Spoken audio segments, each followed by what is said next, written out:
क्या आपने कभी सोचा है कि 15 साल तक जिस नेता का पूरे राज्य पर एक तरफा राज रहा हो, वो अचानक अपना ही गढ़ कैसे हार सकती है? साल 2026 के वेस्ट बंगाल चुनाव की कहानी बिल्कुल ऐसी ही है। ये कहानी है ममता बनर्जी की उस ऐतिहासिक हार की और बीजेपी के उस मास्टर स्ट्रोक की जिसने भारतीय राजनीति का पूरा नक्शा पलट कर रख दिया। टीएमसी की सरकार, जो कभी गरीबों और आम जनता की आवाज बनकर सत्ता में आई थी, अब भ्रष्टाचार, गुंडागर्दी और सिंडिकेट राज के दलदल में फंस चुकी थी। जनता बदलाव चाहती थी, लेकिन डर का माहौल इतना था कि कोई बोल नहीं पाता था।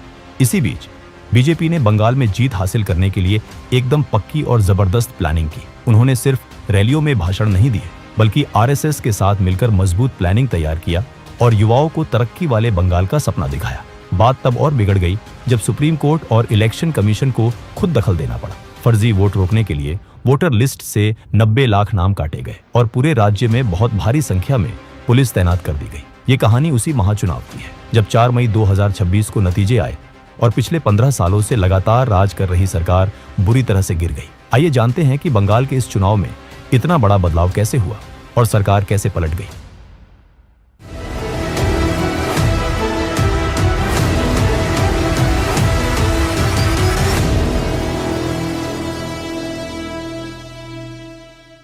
उन्नीस सौ 70 का दशक।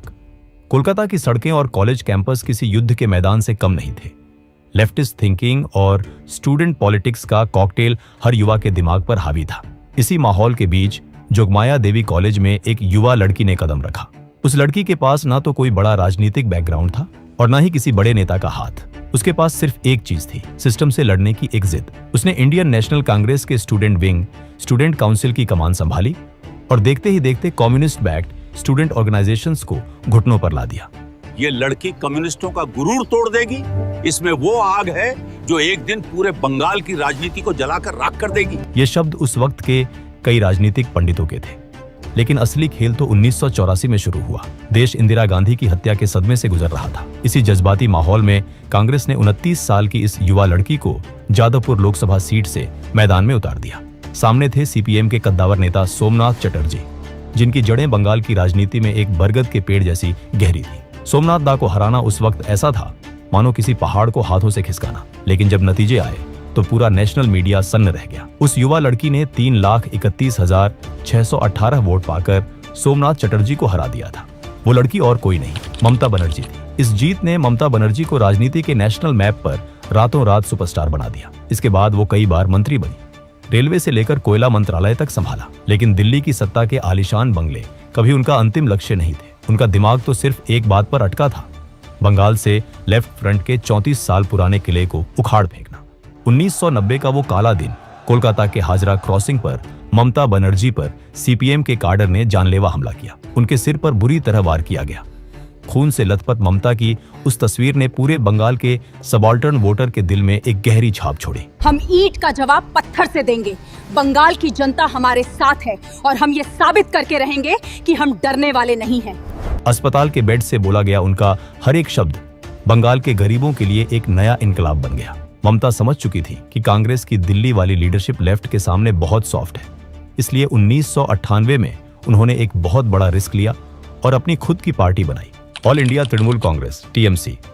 लेकिन टीएमसी को वो क्रिटिकल मास मिला 2006 में। बंगाल की अर्थव्यवस्था दम तोड़ रही थी। लेफ्ट सरकार के मुख्यमंत्री बुद्धदेव भट्टाचार्य ने राज्य में इंडस्ट्री लाने के लिए एक बहुत एग्रेसिव लैंड एक्विजिशन पॉलिसी शुरू की। उनका प्लान था सिंगूर में टाटा मोटर्स का नैनो प्लांट लगाना और नंदीग्राम में एक बहुत बड़ा केमिकल हब बनाना। यही वो पल था जब लेफ्ट सरकार ने अपने ही पैरों पर कुल्हाड़ी मार ली। ममता बनर्जी ने तुरंत इस मुद्दे को कैप्चर किया। उन्होंने खुद को किसानों की सबसे बड़ी मसीहा के रूप में खड़ा कर दिया। सिंगूर में 25 दिन की भूख हड़ताल ने पूरे राज्य के सिस्टम को पैरालाइज कर दिया। टाटा को हार मानकर अपना प्लांट गुजरात शिफ्ट करना पड़ा। लेकिन असली खून खराबा तो नंदीग्राम में हुआ। पुलिस और पार्टी के लोगों की गोलियों से 14 बेगुनाह गांव वाले मारे गए। इस भयानक घटना के बाद बंगाल के पढ़े लिखे लोग, माइनॉरिटी और गांव के वोटर लेफ्ट पार्टी से एकदम दूर हो गए। माटी हमारी माँ है और अपनी माँ को हम इन इंडस्ट्रियलिस्ट्स के हाथों कभी बिकने नहीं देंगे, चाहे हमारी जान ही क्यों ना चली जाए। इसी आग के बीच टीएमसी ने एक ऐसा नारा दिया जो बंगाल की रगों में दौड़ गया, माँ, माटी, मानुष। और फिर आया 2011 का वो ऐतिहासिक चुनाव। 20 मई 2011 को ममता बनर्जी जिन्हें अब पूरा बंगाल दीदी कहने लगा था। राज्य की पहली महिला मुख्यमंत्री बनी। सत्ता में आते ही दीदी ने बंगाल के गवर्नेंस मॉडल को पूरी तरह पलट कर रख दिया। सूती साड़ी और हवाई चप्पल उनकी पहचान बन गए। उनका सीधा और इमोशनल कनेक्शन बंगाल के रूरल वोटर्स से जुड़ चुका था। उन्होंने समझ लिया था कि राज्य में कोई बड़ी इंडस्ट्री नहीं आने वाली है। कन्याश्री से लेकर स्वास्थ्य साथी तक दर्जनों ऐसी स्कीम्स लॉन्च की गई जो सीधे सबसे गरीब और पिछड़े वर्ग को टारगेट करती थी। उन्होंने लक्ष्मीर भंडार जैसी स्कीम के जरिए महिलाओं के साथ एक डायरेक्ट रिश्ता बना लिया। दीदी ने महिलाओं के रूप में एक ऐसा वोट बैंक तैयार कर लिया जो किसी भी कीमत पर उनसे टूटने वाला नहीं था। 2021 आते आते बंगाल में एक नई एंट्री हो चुकी थी, भारतीय जनता पार्टी। बीजेपी ने लेफ्ट और कांग्रेस को पूरी तरह से रिप्लेस कर दिया था। उनका राष्ट्रवाद और हिंदुत्व का मॉडल टीएमसी के लिए एक बहुत बड़ा खतरा बन चुका था। लेकिन 2021 के चुनावों में टीएमसी ने एक ऐसा डिफेंसिव सिस्टम तैयार किया जिसने बीजेपी के रथ को रोक दिया। बंगाल में सिर्फ एक ही खेल होगा और वो खेल हम ही जीतेंगे। दिल्ली वाले हमें कभी भी डरा या झुका नहीं सकते, यह था उनका नारा, खेला होबे। टीएमसी ने खुद को बंगाली कल्चर के रक्षक के तौर पर प्रोजेक्ट किया।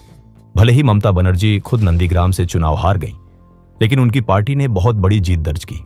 दीदी ने अपना तीसरा टर्म तो शुरू कर लिया, लेकिन इस तीसरे टर्म की नींव पहले दिन से ही दरकने लगी थी। इसकी सबसे बड़ी वजह बनी कोविड महामारी। जब बंगाल की जनता अस्पतालों के बाहर ऑक्सीजन और बेड के लिए तड़प रही थी, तब प्रशासन का पूरा ध्यान श्मशानों की हकीकत को फाइलों में दफन करने पर था।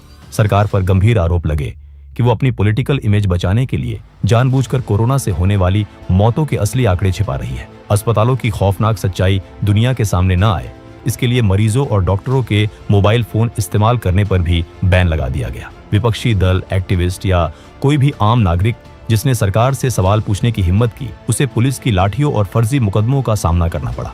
ऑपोजिशन के नेताओं पर फेक न्यूज फैलाने के आरोप में तुरंत एफआईआर दर्ज की गई। इसने ममता बनर्जी के उस रक्षक वाले इमेज को तार तार कर दिया, जिसके दम पर उन्होंने बंगाल का दिल जीता था। 2021 के बाद टीएमसी के गवर्नेंस मॉडल की कमियां दिखने लगी। जो सिस्टम गांव-गांव में वेलफेयर स्कीम्स पहुंचाता था, वो अब एक बहुत बड़े एक्सटॉर्शन रैकेट में बदल चुका था। पंचायत से लेकर म्यूनिसिपल लेवल तक हर सरकारी काम में लोकल नेताओं का कमीशन फिक्स था। बिजनेस करना नामुमकिन हो गया और अर्बन मिडिल क्लास पूरी तरह से फ्रस्ट्रेट हो चुका था। लेकिन टीएमसी की बर्बादी का सबसे बड़ा कारण बना एसएससी नौकरी घोटाला। स्टेट एजुकेशन सेक्टर में मेरिट को किनारे रखकर हजारों टीचिंग और नॉन टीचिंग जॉब्स उन लोगों को बेच दी गई जिन्होंने इसके लिए लाखों की रिश्वत दी थी। जब ईडी ने जांच शुरू की तो एजुकेशन मिनिस्टर पार्थ चटर्जी और उनके करीबियों के घरों से नोटों के पहाड़ निकले। टीएमसी ने पार्थ चटर्जी को पार्टी से निकालकर डैमेज कंट्रोल की कोशिश की, लेकिन तब तक बहुत देर हो चुकी थी। अप्रैल 2024 में कलकत्ता हाई कोर्ट ने 23,123 टीचर्स और नॉन टीचिंग स्टाफ की नौकरियां पूरी तरह रद्द कर दी। सरकार सुप्रीम कोर्ट भागी, लेकिन अप्रैल 2025 में चीफ जस्टिस संजीव खन्ना की बेंच ने भी हाई कोर्ट के फैसले को बरकरार रखा और 25,753 नौकरियां खत्म कर दी। सुप्रीम कोर्ट ने साफ कहा कि इस पूरे सिलेक्शन प्रोसेस में इतना बड़ा फ्रॉड हुआ है कि इसकी इंटीग्रिटी ही खत्म हो चुकी है। ममता बनर्जी ने इस फैसले को गलत तो बताया, लेकिन लोगों का उन पर से भरोसा पूरी तरह खत्म हो चुका था। जब एक के बाद एक घोटाले सामने आने लगे और नेता गिरफ्तार होने लगे, तो टीएमसी ने बचाव के लिए अपना पुराना हथियार निकाला। उन्होंने पूरे देश में ये नैरेटिव सेट करना शुरू कर दिया कि ईडी और सीबीआई की ये रेड सेंट्रल गवर्नमेंट का राजनीतिक बदला है। उनका ये डिफेंस शायद जनता के बीच थोड़ा काम कर भी जाता, लेकिन तभी सरकार से एक बहुत बड़ी चूक हो गई। जब ईडी की टीम अपना काम करने पहुंची तो बंगाल पुलिस ने कानून का साथ देने के बजाय जांच एजेंसियों का रास्ता रोक लिया और उनके काम में सीधी रुकावट डाली। जब यह मामला सुप्रीम कोर्ट पहुंचा तो अदालत का गुस्सा 7वें आसमान पर था। कोर्ट ने ममता सरकार और स्टेट पुलिस को कड़ी फटकार लगाते हुए साफ कहा कि प्रशासन का ये अड़ियल रवैया डेमोक्रेसी को खतरे में डाल रहा है। अगर नौकरी घोटाले ने नौजवानों का भरोसा तोड़ा, तो आरजी कर की भयानक घटना ने टीएमसी के सबसे बड़े वोट बैंक यानी महिला वोटर्स को हमेशा के लिए खत्म कर दिया। संदेश खाली गांव के इलाके में टीएमसी के लोकल गुंडों पर महिलाओं के साथ लगातार अत्याचार करने और उनकी जमीनें छीनने के बहुत ही गंभीर आरोप लगे। हद तो तब हो गई जब पुलिस कई हफ्तों तक मुख्य अपराधी को पकड़ ही नहीं पाई। इस घटना से ये एकदम साफ हो गया कि दीदी के राज में महिलाओं को सुरक्षा मिलने की बात सिर्फ एक धोखा है। लेकिन पूरे बंगाल की रूह तब कांप गई जब कोलकाता के सरकारी आरजी कर मेडिकल कॉलेज में ड्यूटी पर मौजूद एक महिला ट्रेनी डॉक्टर का रेप और मर्डर हुआ। इस घटना ने पूरे देश को झकझोर कर रख दिया। शुरू में सरकार ने इस पूरे मामले को बहुत हल्के में लिया और अस्पताल के ताकतवर लोगों को बचाने की कोशिश की। इससे जनता का गुस्सा फूट पड़ा और सड़कों पर एक बहुत बड़ा आंदोलन खड़ा हो गया। इसी गुस्से को भुनाने के लिए बीजेपी ने एक बहुत ही इमोशनल मास्टर स्ट्रोक खेला। उन्होंने पानीहाटी सीट से आरजी कर की पीड़िता की मां को अपना उम्मीदवार बना दिया। जैसे जैसे 2026 के चुनाव नजदीक आए, election commission of India (ECI) ने एक ऐसा कदम उठाया जिसने पूरे बंगाल में पैनिक बटन दबा दिया। इस कदम का नाम था स्पेशल इंटेंसिव रिवीजन (SIR). संविधान के आर्टिकल 324 के तहत ECI ने वोटर लिस्ट सही करने के लिए घर घर जाकर चेकिंग शुरू कर दी। मकसद था मरे हुए, शिफ्ट हो चुके और गैर नागरिक वोटर्स को लिस्ट से हटाना। लेकिन इसका रिजल्ट बहुत ही शॉकिंग था। बंगाल से करीब 90 लाख वोटर्स के नाम काट दिए गए। राज्य के कुल वोटर्स की संख्या 7.66 करोड़ से घटकर 6.77 करोड़ रह गया। ये 12% की गिरावट थी। TMC ने इसे सर्जिकल स्ट्राइक बताया और आरोप लगाया कि ये एक सोची समझी साजिश है ताकि माइनॉरिटी वोटर्स को बाहर किया जा सके। वहीं बीजेपी ने इसे नेशनल सिक्योरिटी का मुद्दा बनाते हुए घुसपैठियों की सफाई बताया। ये माहौल बिल्कुल आसाम के NRC जैसा हो गया था। हालात इतने बिगड़ गए कि सुप्रीम कोर्ट को खुद दखल देना पड़ा। राज्य सरकार और ECI के बीच बिल्कुल भी भरोसा नहीं बचा था। इसे देखते हुए कोर्ट ने 150 जिला जजों और 7 रिटायर्ड हाईकोर्ट जजों को सीधा वोटर लिस्ट बनाने और चेक करने का काम सौंप दिया। वोटर लिस्ट से 90 लाख नाम कट जाने की वजह से TMC के वोट बैंक को बहुत भारी नुकसान पहुंचा। मुर्शिदाबाद और मालदा जैसे इलाकों में डिलीट हुए वोट्स की संख्या TMC की पुरानी जीत के मार्जिन से भी ज्यादा थी। और इसी वक्त TMC को दूसरा बड़ा झटका लगा आम जनता उन्नयन पार्टी AJUP के रूप में। TMC से निकाले गए नेता हुमायूं कबीर ने इस पार्टी को बनाया। हम किसी के गुलाम नहीं हैं। इस बार हम तय करेंगे कि बंगाल की कुर्सी पर कौन बैठेगा और हम अपना हक छीन कर लेंगे। कबीर की इस नई पार्टी ने मुर्शिदाबाद और मालदा में मुस्लिम वोटों का एक बहुत बड़ा हिस्सा काट लिया। जो 90 से 95% वोट 2021 में एक तरफा TMC को मिला था, वो अब बढ़ चुका था। रेजीनगर और नौदा जैसी सीटों पर AJUP ने जीत दर्ज की और इस वोट बंटवारे ने बीजेपी के लिए नॉर्थ दिनाजपुर और मालदा में जीत का रेड कारपेट बिछा दिया। वही दोस्तों, अगर आप भी मेरे जैसे 2D एनिमेशन वीडियो बनाना सीखना चाहते हो, वो भी AI की मदद से, तो मैंने आपके लिए एक कंप्लीट कोर्स बनाया है जिसमें मैंने स्टेप बाय स्टेप सिखाया है कैसे कोई वीडियो वायरल होता है, कैसे सही टॉपिक चुना जाता है, कैसे मेरे जैसे एंगेजिंग स्क्रिप्ट्स लिखी जाती हैं, कैसे AI की मदद से 2D एनिमेशन विजुअल्स बनाए जाते हैं, कैसे AI से वॉइस ओवर जनरेट करते हैं और कैसे एक क्लिक में वायरल थंबनेल्स तैयार किए जाते हैं। अभी इस कोर्स पर 50% का लिमिटेड ऑफर चल रहा है। ये ऑफर सिर्फ पहले 100 यूजर्स के लिए, तो देर मत कीजिए। डिस्क्रिप्शन में दिए गए लिंक पर क्लिक करें और आज ही ज्वाइन करें। 2026 के इस ऐतिहासिक चुनाव में बीजेपी सिर्फ TMC की गलतियों के सहारे नहीं बैठी थी। वो जानती थी कि बंगाल का किला फतेह करना है तो हवाई बातों से काम नहीं चलेगा। इसीलिए RSS की मदद से उन्होंने जमीनी स्तर पर एक बहुत ही सटीक और डीप प्लानिंग की। सबसे पहले उन्होंने पूरे राज्य के 44,000 पोलिंग बूथों का सर्वे किया और उन्हें 3 हिस्सों में बांट दिया। कहां पार्टी मजबूत है, कहां कमजोर है और कहां थोड़ी ज्यादा मेहनत से काम बन सकता है। लेकिन इस पूरी प्लानिंग का सबसे बड़ा मास्टर स्ट्रोक और गेम चेंजर था पन्ना प्रमुख सिस्टम। इसे एकदम आसान भाषा में समझें तो वोटर लिस्ट के हर एक पन्ने पर करीब 30 से 60 वोटर्स के नाम होते हैं। बीजेपी ने वोटर लिस्ट के हर एक पन्ने की जिम्मेदारी अपने एक भरोसेमंद वर्कर को सौंप दी। इस एक फैसले ने पूरा गेम पलट दिया। पहले TMC के लोकल क्लब और गुंडे गांव मोहल्लों में दादागिरी करते थे और लोगों को डरा धमकाकर वोट लेते थे। लेकिन पन्ना प्रमुख सिस्टम की वजह से हर 15 से 20 घरों के बीच बीजेपी का अपना एक आदमी खड़ा हो गया। वो लगातार उन परिवारों के टच में था और उनकी सुरक्षा का भरोसा दे रहा था। इससे जनता का डर खत्म हो गया और TMC का जमीनी नेटवर्क बुरी तरह से टूट गया। वही प्रधानमंत्री मोदी, अमित शाह और योगी आदित्यनाथ की तिकड़ी ने पूरे राज्य में रैलियों का तूफान ला दिया। इसके साथ ही बीजेपी ने अपना मैनिफेस्टो भरोसार शोपोथ लॉन्च किया। TMC की लक्ष्मीर भंडार योजना को टक्कर देने के लिए बीजेपी ने महिलाओं को और ज्यादा पैसे देने का वादा किया। इसके साथ ही सरकारी कर्मचारियों की सैलरी बढ़ाने के लिए 7th पे कमीशन लागू करने का भी पक्का वादा किया। प्रधानमंत्री मोदी और अमित शाह ने बंगाल के लोगों के सामने एक एस्पिरेशनल बंगाल यानी विकास करने वाले और तेजी से आगे बढ़ते हुए बंगाल का विजन रखा। उन्होंने जनता से सीधा वादा किया कि अगर वो सत्ता में आए तो बंद पड़ी फैक्ट्रियों को फिर से चालू करेंगे, नई इंडस्ट्रीज लाएंगे और इतने रोजगार पैदा करेंगे कि बंगाल के नौजवानों को नौकरी की तलाश में दूसरे राज्यों में दर दर नहीं भटकना पड़ेगा। इसके साथ साथ बीजेपी ने अपने पुराने और सबसे मजबूत हथियार यानी अपनी हिंदुत्व की विचारधारा को भी बिल्कुल नहीं छोड़ा। अपने कोर वोटर्स को जोड़े रखने के लिए उन्होंने डंके की चोट पर ऐलान किया कि वो राज्य में यूसीसी और सीएए हर हाल में लागू करेंगे। सीएए के वादे ने खासकर मथुआ समुदाय जैसे शरणार्थियों को पूरा भरोसा दिलाया कि उन्हें पक्की नागरिकता मिलेगी। लेकिन उनका सबसे बड़ा हथियार था दुर्गा स्क्वाड, महिलाओं की सुरक्षा के लिए एक स्पेशल फोर्स बनाने का वादा।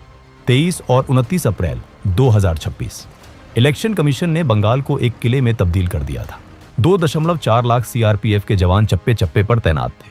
इतनी भारी और कड़ी पुलिस फोर्स देखकर टीएमसी के वो सभी लोकल गुंडे अपने घरों में दुबक कर बैठ गए जो पहले लोगों को डरा धमकाकर वोट लूट लिया करते थे। जब आम जनता ने देखा कि चारों तरफ पुलिस है और अब डरने की कोई बात नहीं है, तो वो बिना किसी खौफ के अपना वोट डालने घरों से बाहर आ गई।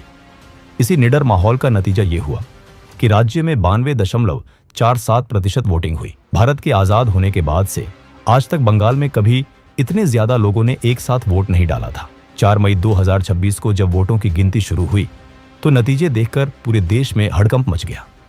2021 के चुनाव में सिर्फ 77 सीटें जीतने वाली बीजेपी ने इस बार सारे रिकॉर्ड तोड़ दिए।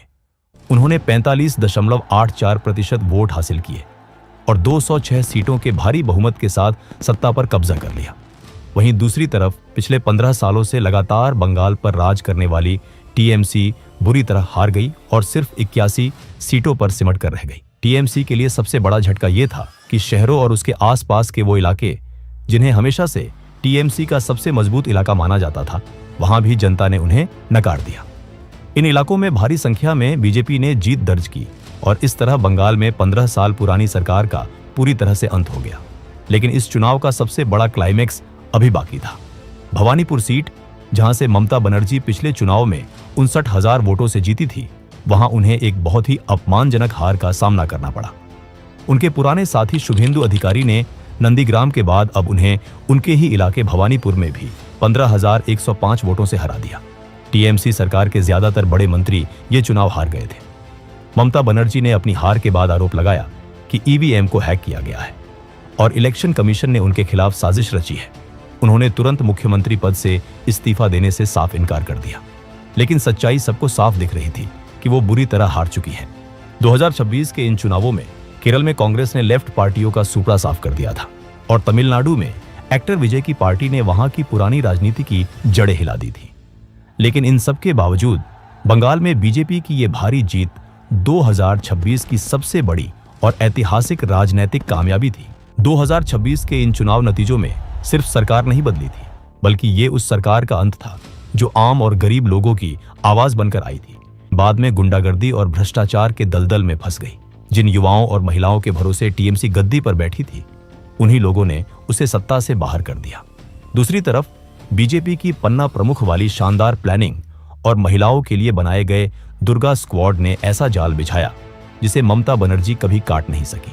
आज बंगाल की राजनीति पूरी तरह बदल गई है और ये भारत के इतिहास का एक ऐसा पन्ना बन गया है जिसे सदियों तक याद रखा जाएगा। दोस्तों, अगर वीडियो पसंद आया तो इसे एक लाइक जरूर करें, शेयर करें और चैनल को सब्सक्राइब करें ताकि हम ऐसी वीडियोस आप तक लाते रहें। तब तक के लिए जय हिंद, जय भारत।